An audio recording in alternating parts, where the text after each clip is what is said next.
Bucharest, August 20th, 1964. Twilight. The three of us were together again. Veronica, János, and myself. At one point, we sensed an unusual presence in the room. Both Veronica and János closed their eyes and concentrated deeply. At the same moment, they both saw the same figure, who began speaking to us. I am Twilight, the one who closes the cycle of all the miseries of this earth. I now draw back the curtains before both you and the world, so that you may see what awaits humanity and yourselves. Receive my greeting. I rejoice that I was chosen to bring you this message, and that I was permitted to travel such immense distances in only a few moments. Listen carefully. Long ago, there were children wandering upon your earth. In those distant times, those children fulfilled their duties, toward themselves, toward others, and toward our Father. Things were once very different while those children still walked this globe. But hardship began to appear. It was never the will of our Father that suffering should exist upon the earth. It was never decreed that incarnation should occur among rocks and mountains. It was never decreed that storms, hurricanes, or heavy clouds should descend upon the earth. Not even the sun itself, giver of life, was originally intended in the way you now know it. Neither death, nor agony, nor birth, nor vice were part of the original design. Only one thing was ordained: love. That was the beginning. Everything between Zenith and Nadir existed through attraction, through love. But the earth eventually came into an unfavorable position, and many beings who neglected their duties invaded it. They came among those who were still pure and luminous. The pure ones worked with hope, discipline, and love. Yet around them revolved countless primitive beings, crude and undeveloped spirits, who, seeing themselves beneath the others, constantly demanded help from them. And the pure ones gave. Again and again they gave, but they were not respected. Those with darker colors continued asking endlessly for help, while offering nothing of themselves in return. Woe to them! Instead of gratitude and disciplined effort, a strange corruption entered their hearts.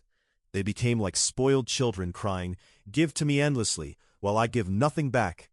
And so they began to look with hatred toward their own Father, who, exhausted and wounded in spirit, could no longer continue giving.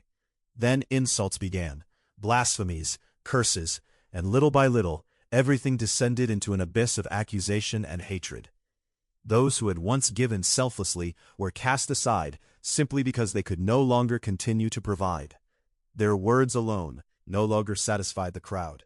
And thus began the age of bitterness, the age of curses. The transformations that followed were painful, violent, and slow. The unworthy could not easily be uprooted, and so began the misery of reincarnation. Each spirit became bound to the place toward which the earth itself drew it.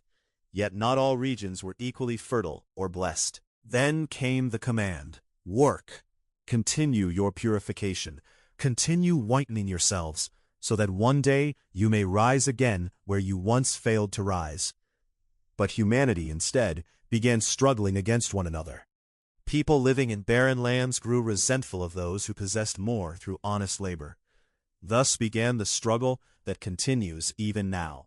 The war against those who gained through effort, discipline, and work. And today that struggle has reached its peak, because genuine service no longer exists upon the earth. Humanity multiplied beneath a single curse: me first, then me again, and only afterward whoever comes after me. The voice grew harsher. By force, boundaries were erected. The poor were urged toward heroism and sacrifice. Meanwhile, the wealthy, enriched through theft, paid others to fight for them. And those men sold their souls. They subdued the needy with swords while preaching resignation to them.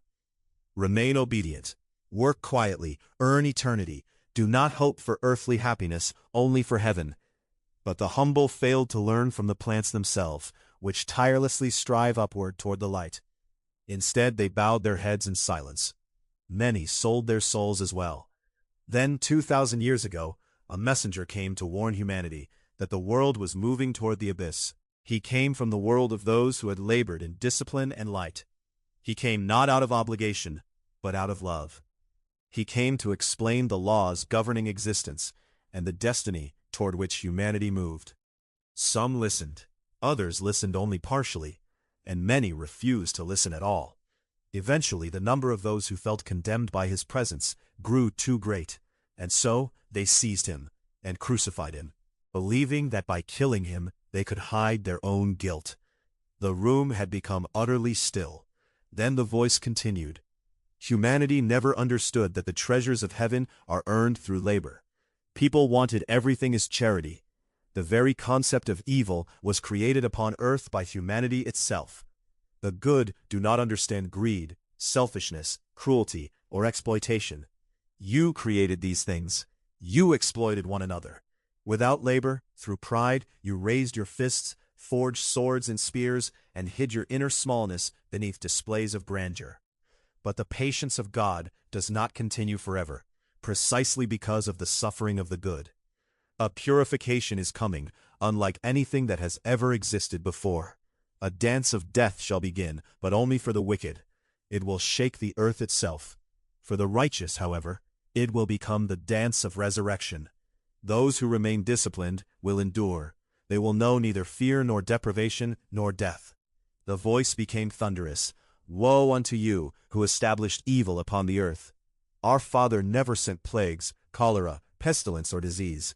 These things came from you yourselves. And instead of repenting, you used your intelligence to manufacture cannons, tanks, and bombs, shameless ones, all for your own glory. You sacrificed our Christ, and afterward you claimed that through your priests he still blesses you. You created infallible earthly pontiffs and crowned them with false authority, deceivers that you are. I, Twilight, have come to announce to you the greatest and most terrible duty yet placed upon humanity. Listen. All your days shall be counted, sifted, and scattered into the winds and currents of time. Woe unto you! Even your memory shall become accursed. Woe to those who continue helping the wicked while believing they themselves remain innocent. Their sin has no equal. Woe to those who imagine they have already found balance and truth. Woe to those who still believe in the kindness and wisdom of those who for millions of years have supported the lazy, the corrupt, and the spiritually filthy. The voice grew calmer then, though no less powerful. I come from Jupiter, yet I remain upon the earth, because through the earth shall come part of our own salvation as well.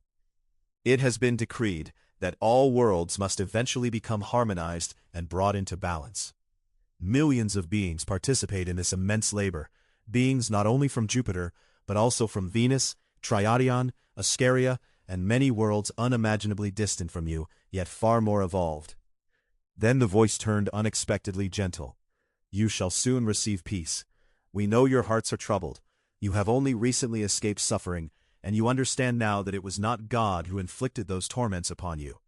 They came from the wicked, from the lazy, from those who cover themselves in ornaments, titles, and empty words, in order to hide their inner emptiness. They possess no light within themselves, therefore they must hide behind appearances. Miserable beings! Everywhere they rule through force and intimidation. But the higher worlds know nothing of the rule of fists. They know only the power of wisdom and the force of radiations that penetrate even the deepest hidden places. A profound silence followed before the voice continued once more. The supreme light has become disturbed by the corruption spreading throughout the earth, and so it has decided to burn away everything that is rotten and destructive, so that a new life may arise upon the earth, a life resembling what existed before the corruption began. More than 500 nations exist upon your world. They speak different languages, yet all share the same fears and needs: food, clothing, shelter. Because beyond death, they believe only darkness awaits them. Therefore heaven has decreed destruction, not so that humanity may regress, but so that it may advance more quickly toward the light. Then came what sounded almost like a proclamation. 5 great laws have been prepared for the earth. Every person shall work according to his or her abilities for the well-being of all others, so that labor may become easier and more joyful. Our Lord will bestow countless gifts through the powers of nature and heaven itself. Borders shall disappear. There shall remain one flock and one shepherd. Those who suffered martyrdom and died in terrible struggles during the last 40 years shall rise again. More precisely, they shall become visible once more to humanity, while humanity still lives in physical bodies upon the earth. Those who suffered for truth and became blind, deaf, crippled, mute, or broken shall receive complete healing and restoration. And upon the renewed earth, Christ himself shall appear from the heavens in full visible form. He shall bless both his old friends and his new ones, and humanity shall receive perfected immortality, complete wisdom, and the right to enter Opal. The presence around us seemed overwhelming now. Then the voice addressed us directly. Brothers, for now you are only 3 frightened souls, but I tell you, let fear disappear completely. No one shall be able to touch you again. No one shall brutalize you again. You must receive perfect strength in order to help build a new world, a world in which life itself shall become a joy, a world in which the weak will no longer live beneath threats and violence. Children shall grow up knowing the truth of the new Christian understanding. All humanity shall come to understand that there exists only one true purpose for all people. Truth, goodness, beauty, light must penetrate everywhere. The words flowed now almost like prophecy. You and those who will stand beside you must explain life, light, and love to humanity so that all may finally be saved. Those who survive what is coming shall learn new songs, songs no longer filled with sorrow and suffering. Humanity shall no longer hunger for tragedy and despair. Children will no longer play with swords and toy tanks. The young will learn things never before taught upon the earth. Listen well, workers within this harvest. God does not need endless praise.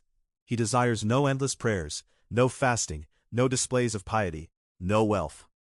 What he desires is this: spontaneously given, millions of good deeds, freely given, acts of goodness toward one another.